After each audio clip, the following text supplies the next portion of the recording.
Señor presidente de los colombianos, Iván Duque, gracias por atendernos. Una feliz mañana y bienvenido a la W.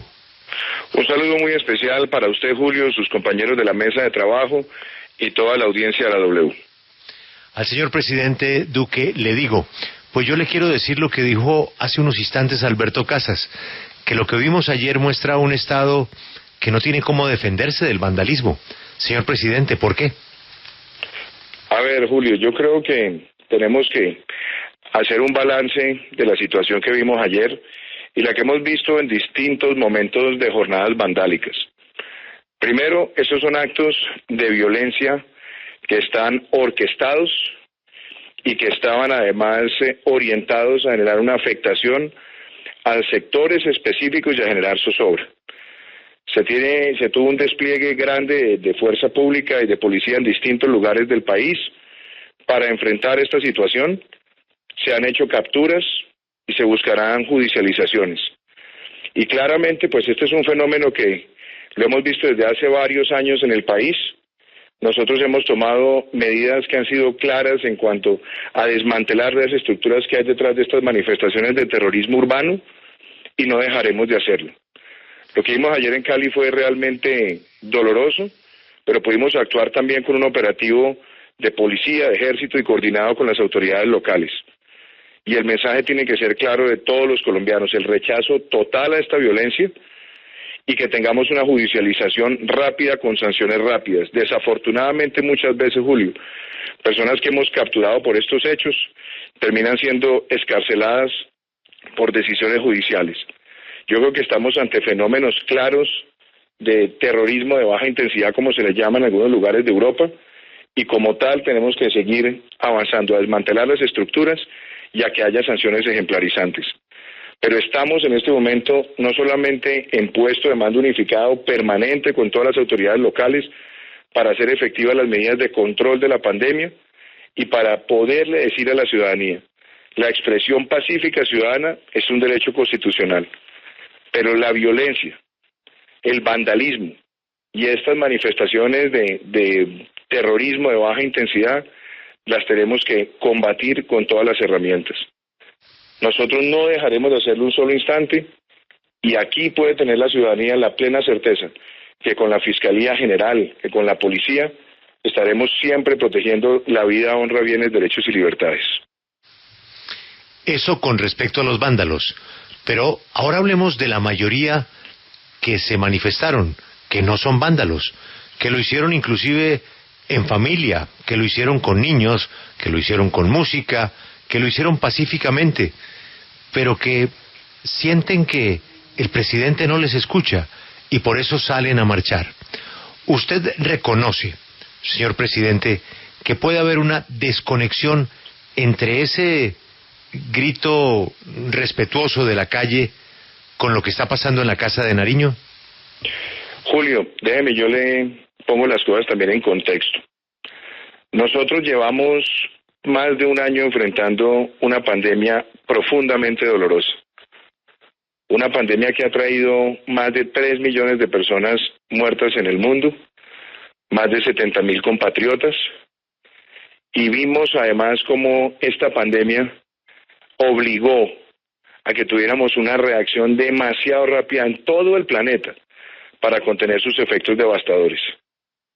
Durante más de un año, Julio, logramos aumentar las unidades de cuidado intensivo, los laboratorios, adquirir vacunas, darle ingresos económicos a más de 3.4 millones de familias vulnerables que no tenían ningún ingreso, poner en marcha la devolución del IVA a más de 4 millones de familias, proteger más de 3.4 millones de empleos formales subsidiando la nómina, poner en marcha un programa de garantías, buscar la gratuidad universitaria para más de 700,000 jóvenes para que no desertaran.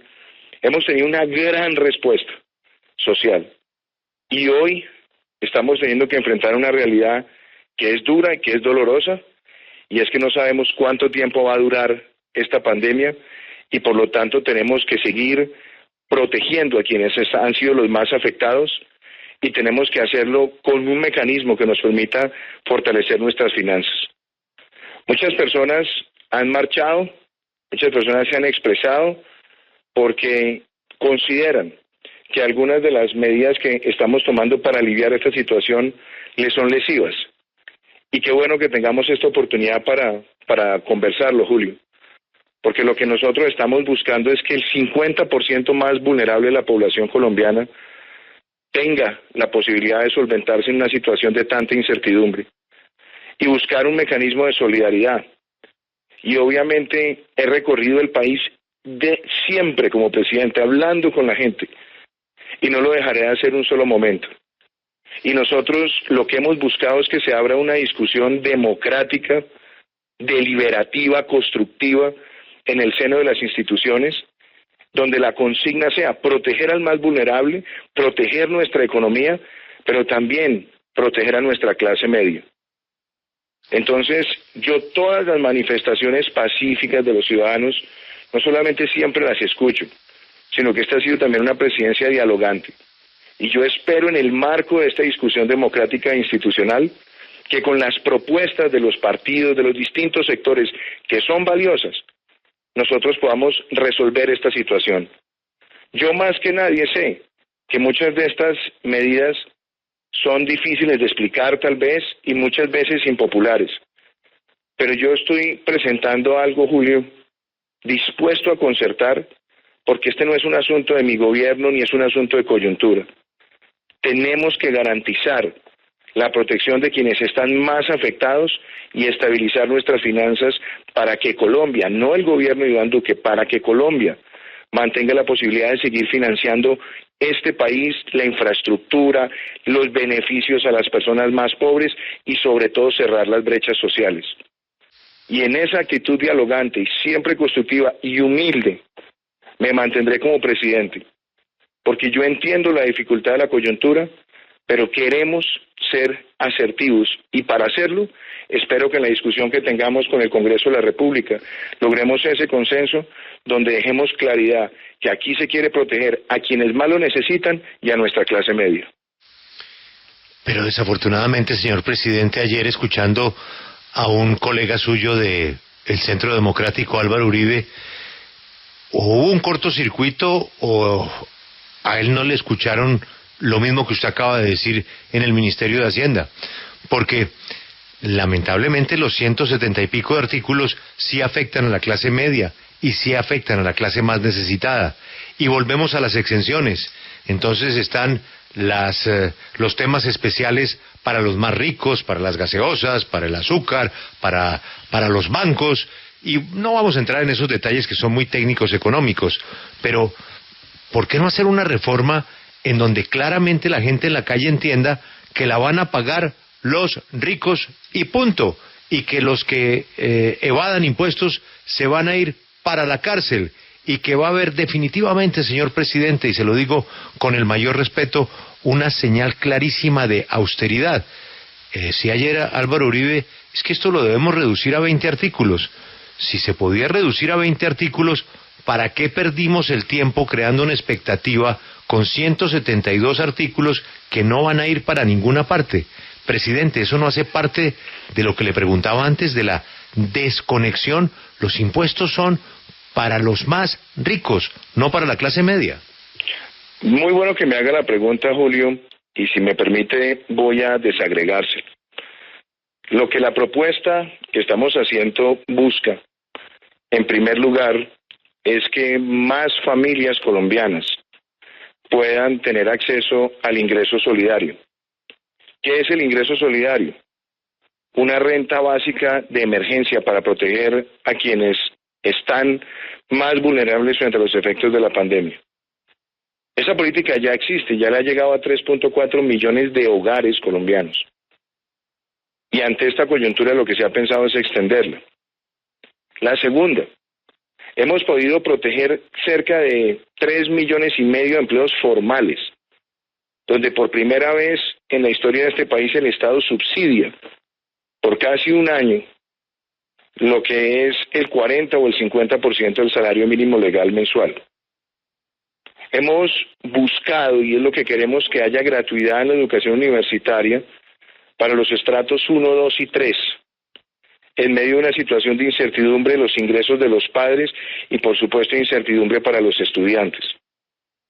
Buscamos que se incentive la contratación de jóvenes para el primer empleo, donde nosotros estamos planteando que quien contrate a un joven en los primeros 5 años no paga la seguridad social, la paga el Estado para incentivar el empleo y proteger a la micro y a la pequeña empresa. Esos son los fundamentos sociales. Ahora, cuando hablamos de los fundamentos tributarios, Julio, este es un proyecto que tiene, y usted lo menciona para los ricos, tiene impuesto al patrimonio, corrigiendo además muchas de los mantos de evasión que podían existir en el pasado, que aumenta la tarifa a los dividendos, que además avanza hacia la normalización para que los activos no declarados en el exterior sean declarados y constituyan también un pago, y que busca también, por supuesto, tener un país con más equilibrios económicos. Es más, si usted se da cuenta, lo que se ha buscado, por ejemplo, en el caso del tema de IVA, es justamente que no se graven los alimentos básicos de la población. Y yo he dicho con total claridad, este es un gobierno que en su espíritu dialogante está listo a que en materia de IVA nosotros podamos inclusive dejar muchos aspectos de los que están en la propuesta por fuera, relacionados con servicios públicos o con gasolina, etcétera. Presidente. Pero permítame, Julio, porque a la pregunta quiero contestar con esa precisión. Entonces, ahí, por ejemplo, hay un avance grande. Y lo otro, Julio, nosotros lo que hemos buscado es generar equilibrios en el impuesto de renta.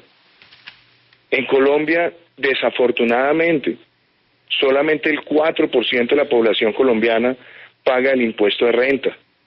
Y del impuesto de renta lo que contribuyen 3.800 empresas es casi el 80% del recaudo. Aquí no se trata de golpear a los vulnerables, se trata de ir generando gradualmente un horizonte de equidad. Y en esa discusión estamos abiertos también para construir con el Congreso de la República. Claro, pero a lo que usted menciona, menciona específicamente, lo que usted llama ricos, ahí nosotros estamos aplicando medidas puntuales. Presidente, pero es que yo le quiero plantear un escenario particularmente para la clase media. Se ha hablado de un incremento al impuesto a la gasolina. ¿Quién pregunta ahí? Juan Pablo Calvás, presidente. Buenos días, doctor Calvás. ¿Cómo está, presidente? Mire, el impuesto a la gasolina. La gasolina la usamos todos. La usa el servicio público, la usan los taxis, la usan los vehículos particulares, la usa todo el mundo. Si sube la gasolina, sube todo. Es inevitable. ¿Eso no es un golpe a la clase media? Si sube la gasolina, ¿no van a subir los pasajes de los buses? Si sube la gasolina, ¿no va a subir el precio de un pasaje en bus intermunicipal? Si sube la gasolina, ¿no van a subir los precios de los alimentos porque es que dentro del proceso logístico los tienen que montar en un camión y el camión se mueve por gasolina? Subirle la gasolina, presidente, ¿no es golpear el bolsillo de todos? Escuchando su pregunta, que me parece muy importante, yo quisiera expresarle varias cosas. Si usted se da cuenta, antes de la pandemia, nosotros en nuestro gobierno bajamos la gasolina del 19 al 5%. Esa fue una decisión que la tomamos en una medida tributaria antes de que tuviéramos que enfrentar esta pandemia. En segundo lugar, los precios al consumidor final son precios que se definen a través de una metodología que se fija por parte del gobierno colombiano. Y siempre se ha buscado una estabilidad para que no haya cambios abruptos en el costo de los combustibles para la sociedad colombiana. En tercer lugar, los combustibles en Colombia han sido históricamente altamente subsidiados en el precio al consumidor final. Son miles de millones que mensualmente gasta la nación para subsidiar esos combustibles. Y usted, como bien lo anota, justamente en esta coyuntura, yo lo he dicho también con claridad a quienes han traído propuestas a la mesa. En temas específicos como el de la gasolina, si consideramos que hay alternativas, perfecto, no demos ese movimiento de subida. Pero también tengamos en cuenta que estamos viviendo en un mundo que lucha contra los efectos del cambio climático y que tenemos que ir adaptando también nuestras finanzas hacia una sociedad más limpia y sostenible, sobre todo frente a los factores de mayor emisión. Y por eso nosotros hemos dado no solamente incentivos a los pequeños transportadores, para que ellos puedan hacer la reposición de su parque automotor, sino que además se ha incentivado a que se muevan hacia vehículos más limpios, y hoy Colombia tiene el parque automotor de carga más limpia y más grande de América Latina. Y nosotros, bajo el entendido de que existen los mecanismos de regulación de precios, habíamos presentado esa propuesta, pero como lo dije minutos atrás, en aras de construir un consenso, y que si eso le da tranquilidad a la sociedad colombiana, buscando las alternativas, en ese punto también estamos dispuestos a mantener la situación tal como está. Porque ese es el debate de las ideas y ese es el debate en democracia. No es para golpear a la clase media, entre otras cosas, porque justamente lo que se ha buscado acá, y sobre todo con la clase media emergente, es poder dar un salto histórico y necesario, como es la gratuidad educativa para los estratos 1, 2 y 3. Sí, presidente, hablemos de algo que ayer en estos micrófonos dijo la doctora Carolina Corcho, que es vicepresidenta de la Federación Médica Colombiana. Ella dijo que en el Fondo de Emergencias, en el FOME, hay billones de pesos sin ejecutar, varios billones de pesos sin ejecutar, en medio de todo lo que está pasando frente a la falta de respuesta además en el país por la emergencia de la pandemia, pero también los faltantes de dinero que usted ya nos está señalando. ¿Eso es verdad? Nosotros tenemos en una cuenta un montón de plata que no se ha tocado. Me parece muy importante que se haga esa pregunta, porque una cosa es que haya recursos sin ejecutar y otra cosa es que haya recursos que ya están contratados y que implican una erogación para la nación. Los recursos del manejo del Fondo de Emergencias son recursos para atender esta pandemia. Con esos recursos se ha comprado la Reserva Estratégica Nacional, con esos recursos se han girado gran parte de los programas sociales, con esos recursos se ha ampliado la capacidad de unidades de cuidado intensivo, con esos recursos también se ha hecho la adquisición de vacunas, y hay contratos que están hechos, y los recursos, en la medida que vayan cumpliéndose, los contratos se van pagando. Pero que haya recursos que no tengan destinación y que estén ahí de alguna manera hibernando en el FOME, eso no es verdad. Si nosotros tuviéramos recursos de sobra, pues por supuesto que no estaríamos presentándole a la nación las necesidades de tener un financiamiento de corto, mediano y largo plazo. Este no es un asunto ni de terquedad, ni de tosudez, ni de vanidad. Nuestra nación hoy tiene que garantizar, no solamente proteger a los más vulnerables, financiar la reactivación y estabilizar sus finanzas públicas. Y si usted me permite ponérselo también en un contexto mayor, ¿de dónde veníamos? Yo recibí un déficit fiscal superior al 3.6. Empezamos el año 2020 ya con el menor déficit fiscal en casi 7 años. Íbamos a llegar a un déficit del 1.5 y se vino la pandemia. Aumentamos el déficit y aumentamos la deuda para sortear la peor crisis que ha vivido quizás América Latina y en particular nuestro país en materia de salud, economía, sociales, etcétera. Y hoy nosotros tenemos que darnos cuenta que desafortunadamente en el mundo no hay claridad de esto cuándo va a terminar. Y el Fondo Monetario Internacional advierte que el promedio de deuda mundial este año va a llegar al 99% del PIB. Lo cual hace vaticinar que en los próximos años se vendrá una crisis de la deuda en muchos países emergentes. Y Colombia no puede darse el lujo de quedar en ese grupo, tiene que diferenciarse. ¿Cómo se diferencia? Estabilizando sus finanzas y adicionalmente manteniendo la credibilidad en los mercados y su grado de inversión. Si no hubiera necesidad de hacer esto, yo no estaría presentando una propuesta para resolver estos asuntos y además con un elemento. Estos no son beneficios para el gobierno mío. La gran mayoría de efectos en materia de ingresos se generarían para los próximos gobiernos. Y aquí tenemos que pensar es en un criterio de país, pero sobre todo con equidad y con solidaridad hacia los más vulnerables. Como no sabemos cuándo va a terminar esta pandemia y el mundo todavía sigue viendo casos alarmantes, lo que hoy vive India, Bélgica, países que inclusive producen vacunas, están teniendo que enfrentar esta situación. Y nosotros vemos las nuevas cepas, los nuevos linajes, no sabemos qué más medidas se tengan que mirar en el futuro en un escenario donde estos linajes y cepas se vuelvan más letales. Entonces, buscar la estabilidad de nuestra nación, No es un asunto ni de terquedad, ni de desconexión, ni de dejar de pensar en la ciudadanía. Al contrario, tenemos es que en esto pensar entre todos, y por eso me parece que las propuestas que ha puesto sobre la mesa la ANDI, las que ha puesto el Consejo Gremial, las que han puesto los partidos, todas son muy valiosas, y recojo también lo que decía hace un minuto Julio. Tenemos también que buscar que las personas que más tienen puedan también hacer un aporte para sortear esta situación y obviamente dejarle allanado a la próxima administración un camino que le permita navegar por este territorio de incertidumbre que ha sido la pandemia del COVID-19 y que seguramente la veremos en la pospandemia. Señor presidente, le voy a quitar un minuto. Lo que usted va a escuchar pasó anoche en el programa de mayor sintonía de la televisión española. Se llama El Hormiguero. Usted le va a parecer un poco frívolo lo que va a oír, pero tiene que ver con la reforma tributaria. Usted va a escuchar a Pablo Motos, que es el presentador del programa, haciéndole una pregunta a un actor español, que es considerado uno, si no el mejor actor español en este momento. Él se llama Javier Cámara. Escuche. Háblame de Colombia. Colombia es un país fascinante. ¿Has estado en Colombia? No. Ve a Colombia.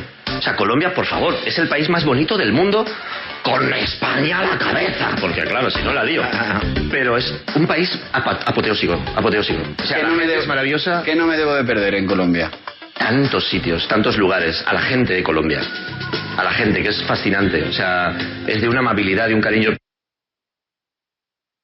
Bueno, ahí, presidente, sigue Cámara elogiando a Colombia. Esto es motivo la presentación de la película El olvido que seremos, que se estrena en España y que pues tiene mucha publicidad. Coincide con una carta que mandan los presidentes de todos los festivales europeos, los actores, los intelectuales, los escritores, al gobierno de Colombia diciendo, óigame, todo el esfuerzo que ha hecho Colombia para volver a posicionarse en el cine, como lo acabamos de escuchar.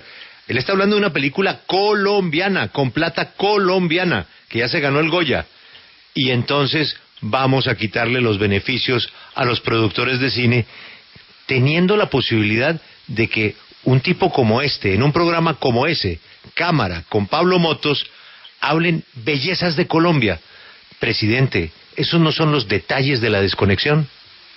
Julio, me parece muy bueno que usted me traiga ese tema, porque entre otras cosas, yo me siento con la alegría de haber dedicado una buena parte de mi vida a promover las inversiones en el sector cultural y en el sector audiovisual y cinematográfico. De hecho, si usted se da cuenta, en este país cuando empezó nuestro gobierno, los beneficios que tenía el cine no se extendían a otras producciones audiovisuales y nosotros lo hicimos. Y adicionalmente, cuando tuve la ocasión de ser autor, ponente y sacar adelante la Ley Naranja, fue uno de los temas que ha sido más reconocido y gracias también a muchas de las medidas que se han adoptado en virtud de la Ley Naranja, han llegado grandes inversiones a Colombia. En el capítulo que tiene que ver con derogaciones de esta reforma, yo fui expresamente claro con los equipos que nosotros tenemos que mantener no solamente los certificados de inversión audiovisual, sino que tenemos que buscarle recursos también al sector, que eran recursos que venían antes de la taquilla y como no sabemos cuándo se va a recuperar la taquilla, poderlos apoyar. Ahí se generó una gran controversia, porque algunos decían que era que le estábamos quitando la parafiscalidad. No se los queremos quitar, al contrario, lo que queremos es, sabiendo que no va a haber recursos por taquilla, tratar de compensar. Y yo creo que en eso se puede llegar a un acuerdo perfectamente, que es mantener ese ingreso de tal manera que se recupere cuando se recupere la taquilla y transitoriamente también aplicar esos fondos que son necesarios para el desarrollo cultural. Y en lo que tiene que ver con los CINAS, se lo digo a usted con mucha claridad, ese tema no saldrá. Esa ha sido una bandera mía, históricamente, y particularmente con los productores de la película que usted menciona, con quienes he tenido la ocasión de hablar en muchas ocasiones. Ese es el tipo de películas que nosotros queremos seguir promoviendo en el nombre de nuestro país. Yo he tenido muchas discusiones con la gente del sector, respeto al sector, y cuando saqué la Ley Naranja, que además por razones políticas algunos quisieron atacarlo, dije, no me lo rotulen ni como el autor, ni como el dueño, no, esto es un beneficio que queremos para toda una nación. y hemos logrado los mayores aportes económicos para el sector cultural. Se generó además un consejo de política cultural y creativa donde están sentados más de 11 dependencias, incluyendo ministerios, bajo el liderazgo del Ministerio de Cultura para promover esto. Entonces, se lo digo a usted con mucha claridad, ese beneficio no se va a tocar. Ese beneficio se mantiene y se debe mantener. Esa ha sido una de las banderas más importantes, no solamente de mi trabajo como senador y como presidente, sino mi trabajo anterior desde el Banco Interamericano de Desarrollo, donde promovimos un marco normativo de incentivos a la industria cinematográfica.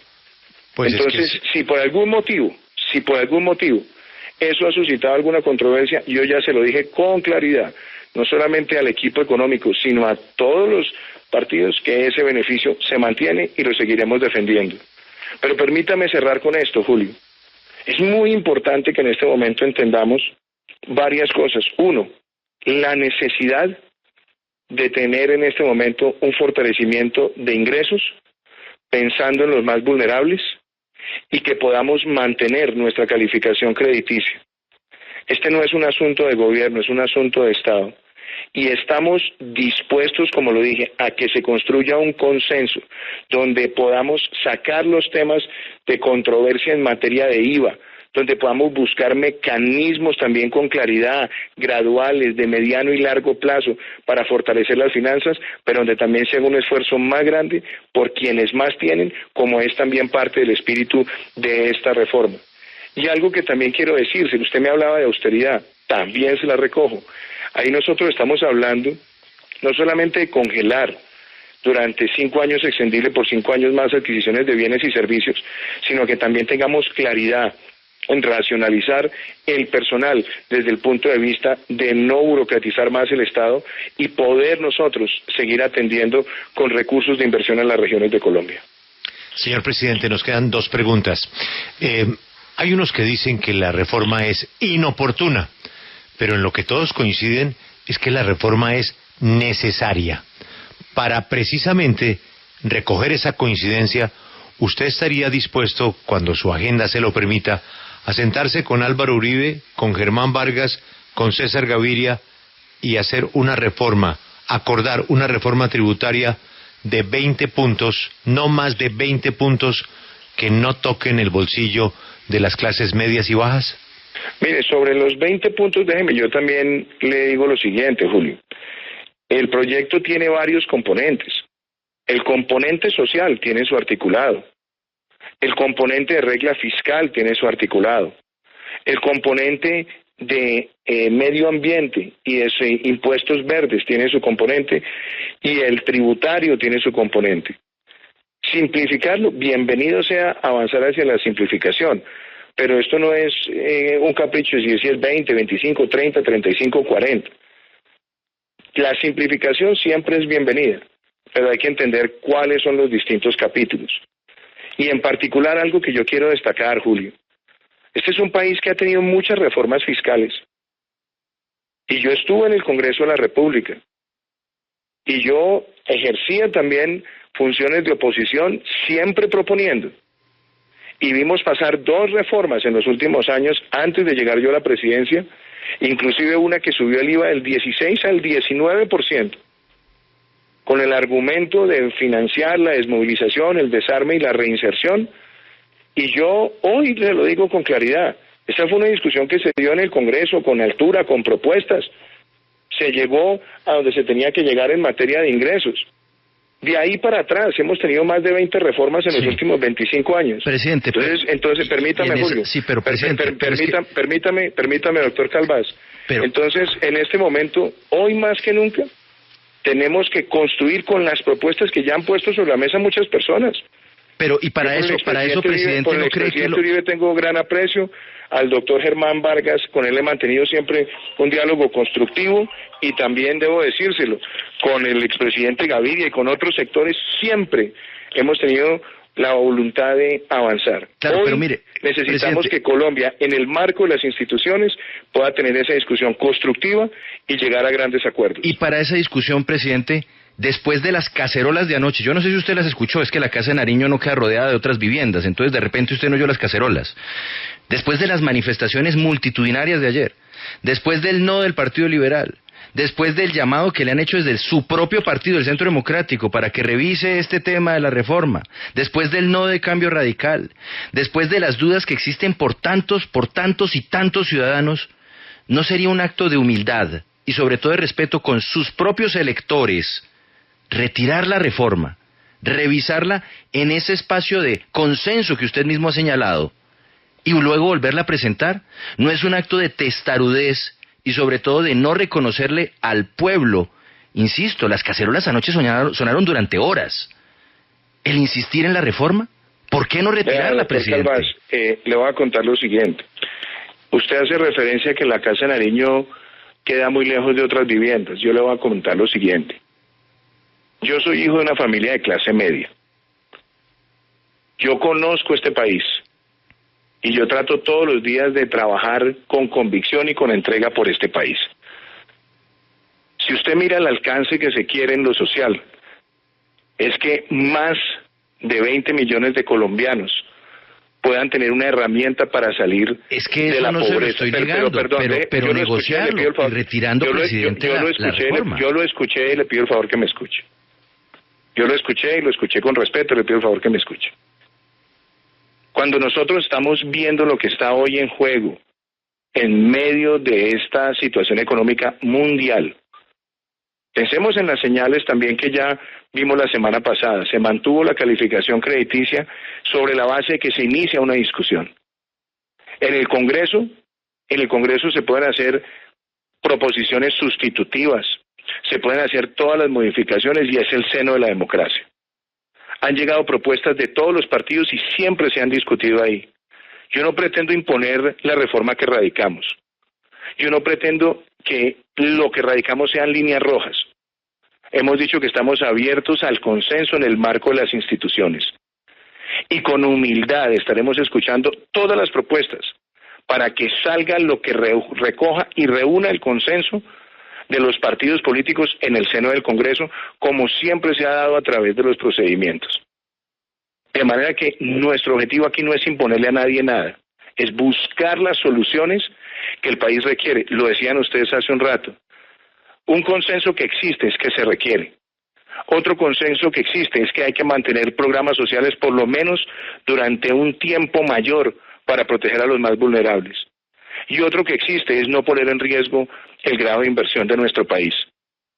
Sobre esos principios, ya he dicho, en materia de IVA estamos listos a dar a salir de los debates que generan controversia y que busquemos soluciones de mediano plazo, de largo plazo, graduales, que nos permitan también dar certeza sobre el futuro de las finanzas públicas, pero también aplicando una mayor carga a quienes más tienen, a lo que llamaban ustedes en la primera pregunta, los ricos, porque así está contenido en la reforma. Sí, presidente, buenos días. El año pasado usted dijo que una reforma tributaria en tiempos de pandemia sería suicida. Sin embargo, la radicaron y la pandemia no se ha ido. ¿Por qué esa contradicción en el discurso? Perdóneme la pregunta que me parece muy importante. Recordemos cuándo fue hecha esa pregunta. Esa pregunta fue hecha en agosto del año pasado. Esa pregunta la hicieron en agosto del año pasado ante las voces que señalaban que había que hacer una reforma el año pasado. Y nosotros dijimos con claridad, no, en el año 2020 no habrá ninguna reforma. Y de hecho, si usted mira lo que hemos explicado extensamente, ninguna medida que se tome va a ser aplicada en el año 2021. Es decir, no se aplica ni en el primero ni en el segundo año de la pandemia. Apenas los recaudos se empezarían a generar en el año 2022 y sus efectos de mayor recaudo se sentirían en el año 2023. Eso quiere decir que las medidas no se están adoptando para que nadie se vea golpeado durante el momento de reactivación de nuestra economía. Y justamente para dar señales de mediano plazo que le permitan al Estado colombiano seguirse financiando a largo plazo y en mejores tasas. ¿Para qué? para avanzar en la inversión pública, en cerrar las brechas, en hacer los proyectos PEDET, en las vías terciarias, en todo lo que hace parte de un programa de reactivación que busca generar 2.5 millones de empleos. Última pregunta, porque el presidente tiene una agenda bastante complicada. A ver, bueno, Lucas. Señor presidente, pero preocupa que uno lo escucha hoy y parece el mismo mensaje que usted le había enviado al país hace algunos días, como si ese paro de ayer no hubiera sucedido. Más allá del contenido de la reforma tributaria, lo que la gente sin duda está exigiendo es un hecho político concreto que demuestre que el gobierno está escuchando a la ciudadanía. Por eso quiero insistirle en la pregunta de Juan Pablo Calvás. Ese hecho político no podría ser el retiro de la reforma. No hablo de no presentar una reforma, sino de retirarla como hecho político y negociarla con los distintos sectores para luego volverla a presentar. ¿Usted estaría dispuesto a encabezar ese hecho político? Lo que es muy importante, Lucas, lo que es muy importante es que en este momento le demos el mensaje, no solamente a la sociedad, que aquí no estaba llegando nadie ni con terquedades ni con imposiciones. Primer mensaje que yo estoy dejando claro hoy aquí es la apertura total a la construcción del consenso con los partidos en el seno de las instituciones, con los aportes que ha hecho el sector privado, que han hecho centros de pensamiento, que han hecho los líderes de los distintos partidos. Segundo mensaje, que nosotros estamos dispuestos, como lo hemos dicho siempre, a que muchos de los asuntos que han generado mayor controversia no solamente se revisen, sino que tengan opciones constructivas, como lo he señalado en el caso del IVA. Y en el caso particular también de las personas naturales, dejar claridad sobre muchos de los aspectos que han suscitado preocupación. Y adicionalmente, Lucas, nosotros radicamos un proyecto. El primer mensaje que generó solamente la radicación, sin discutir fondo, y aceptando además que el Congreso tiene la capacidad de modificarlo totalmente si quiere, fue que se mantuvo el grado de calificación crediticia de nuestro país. Simplemente hablar de un retiro cuando existe la posibilidad de hacer la modificación total, si se quiere, en el Congreso, sería un mensaje que en estos momentos podría generar no solamente una gran incertidumbre financiera, económica, que trae efectos negativos para toda la sociedad colombiana, empezando por aumentar el costo del financiamiento y los efectos que pueda tener en el tipo de cambio. Nosotros no estamos llegando con líneas rojas, estamos llegando con la voluntad de construir consensos sobre esas premisas que le estoy diciendo, y creo y espero que en este proceso tan difícil que estamos llevando todos de convivir con una pandemia que golpea al mundo sin discriminación alguna, con casos aberrantes como los que hemos visto en los últimos días en India o en Bélgica, nosotros en este momento el mensaje es que queremos llegar al mayor acuerdo posible en el seno de las instituciones, y que sea en ese espacio donde se hagan modificaciones estructurales, todas las que se requieran, bajo el principio de buscar la protección de los más vulnerables, estabilizar las finanzas de la nación y mantener el grado de inversión.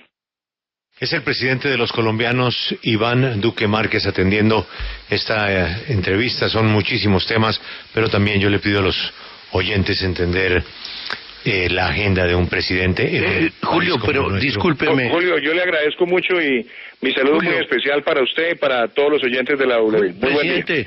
Presidente, discúlpeme que yo quisiera hacer una reflexión. Doctor Alberto, mi saludo especial, ¿cómo está? Eso sí.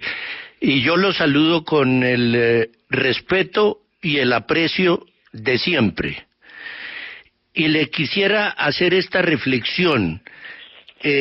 Como lo dije esta mañana, a mí me duele el Estado, porque las escenas que vimos ayer son deprimentes, y veo que se nos ha desorganizado demasiado la situación, porque hay personas que defienden la violencia como un factor de manejo político aceptable. Lo dijo un dirigente hace pocos minutos aquí en la W, que es que la violencia no había más remedio porque se les estaban desconociendo sus derechos. Entonces, a mí me parece que aquí hay una confusión enorme. se lo planteaba el presidente Uribe ayer, en el sentido de que teníamos ese paro, que a mí me preocupaba, pero que era legítimo, con las manifestaciones que usted acaba de reconocer que son legítimas.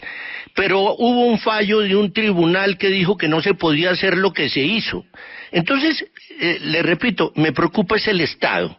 Y esa confusión... Doctor Alberto. Señor.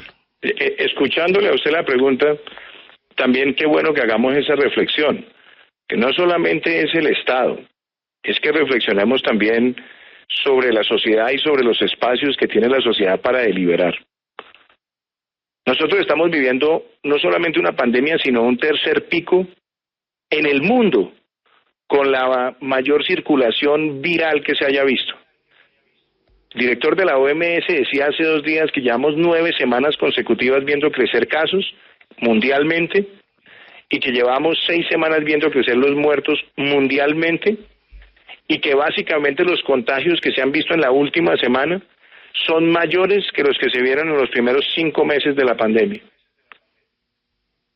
Exponer a la sociedad a que se tenga en 2 semanas una exacerbación de la capacidad de respuesta de las unidades de cuidado intensivo es inentendible.